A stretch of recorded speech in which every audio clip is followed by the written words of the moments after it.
मराठ्यांनी अटकेपार झेंडे लावले, ज्यांच्या घोड्याने सिंधू नदीचं पाणी पिलं, आज त्याच मराठ्यांचा नकाशा देशाच्या मुख्य अभ्यासक्रमातून गाळला जातो. तर विचार करा, आपण अजूनही शांतच बसायचंय का?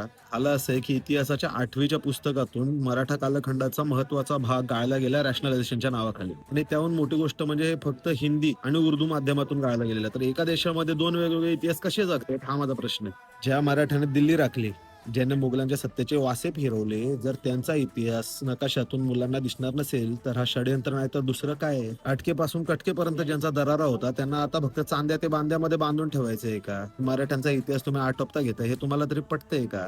का तर फक्त सिलेबस वरती नाही, तर मराठी माणसाचा इतिहास पुसून टाकण्याचं एक खूप मोठं षडयंत्र आहे. आज नकाशा पुसतात, उद्या नाव पुसतील. जर शिवाजी महाराजांचे मावळे म्हणून मिरवताना, तर हीच वेळ बोलायची. हा व्हिडिओ इतका शेअर करा ना, की दिल्लीच्या तख्ताला जोपर्यंत जाब विचारला जात नाही, तोपर्यंत वणवा भिजला नाही पाहिजे. आणि जागे व्हा, कारण जो स्वतःचा इतिहास विसरतो ना, तो स्वतःचा भूगोल कधीच वाचवू शकत नाही. जय जिजाऊ, जय शिवराय.